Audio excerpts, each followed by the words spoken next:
Hi, my name's Kerri Hoermann with LoveWhereYouLive.com.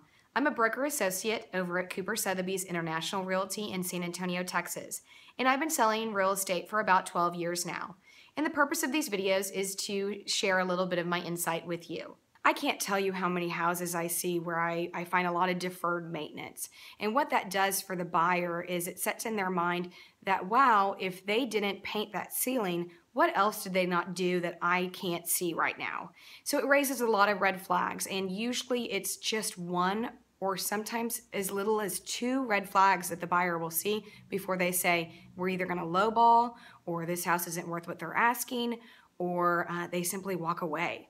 So maintenance is extremely important, and a lot of times people prioritize renovating rather than maintenance. And I'm going to strongly encourage you not to do that.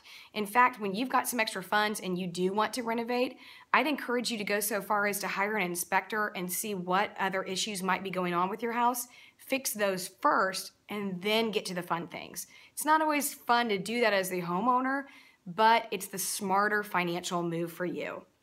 Homes that are well maintained tend to sell quicker and they get more for their house.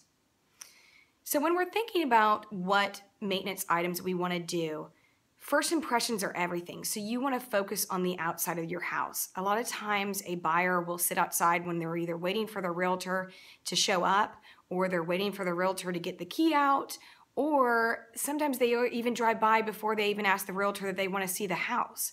So first impressions are extremely important. If you have a house that needs exterior paint, you're going to want to go ahead and do that before you list. You also want to spruce up any landscaping. That's also very important. Sometimes it's as little as just a couple flowers here and there to give some extra color and oomph. So those are the things that I'd like you to focus on for first impressions. Not only that, but when they first walk in your house, the entry. Again, you want to make sure that you have as many red flags removed for the buyer as you possibly can.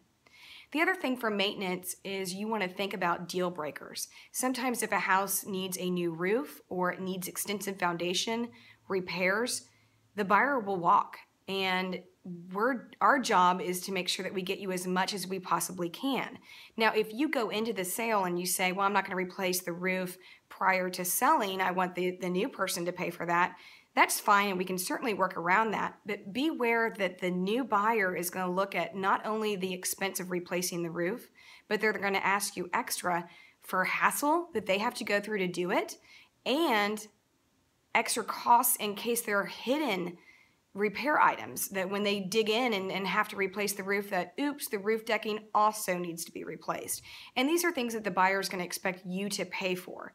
So a lot of times it's a lot cheaper if the seller does these things in advance, but sometimes that's not always the option, so we can always work with that. Either way, you're going to want to make sure that repair items are worth the buyer's time and their money. Lastly, I want to mention that you can also consider doing an insurance claim before you put your house on the market. And I'm going to caution you with that a little bit, because if you do have an open insurance claim, the new buyer won't be able to close on the house because they won't be able to get insurance with an open claim, even if it's within the same company. So you're going to want to make sure that if you are doing any large insurance claims or even small insurance claims, that you go ahead and get that squared away before you put your house on the market, and make sure that the insurance company has closed the claim. Other maintenance items that I would say need to be addressed, a lot of times I'll see old leaks on the ceiling where the seller never painted it. And I would strongly suggest, if you've got something like that going on, that you go ahead and paint the entire ceiling. Sometimes I've seen where somebody will just touch up paint on one section of the ceiling, and sometimes it's a satin finish when it was originally a flat, and so it stands out even more. And what that does is it again raises those red flags for that buyer, where they start thinking, wow, what happened here? I want the full history. I want to know if the seller repaired it appropriately, if it's ongoing or what. And I've had buyers see things like that and even walk before they ask, has it been repaired? Maybe it's just a paint item, maybe it's not. But again, it raises a red flag, and that's certainly something that you don't want to do.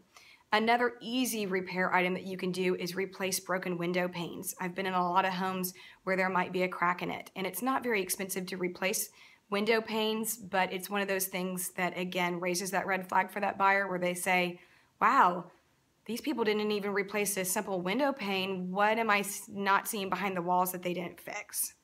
So also any dodgy items. I've seen things that are jerry-rigged in a house with extension cords or duct tape. Any of those kind of things that might be working for you but weren't done properly, those are things that you're also going to want to go ahead and either remove completely or have a professional do it.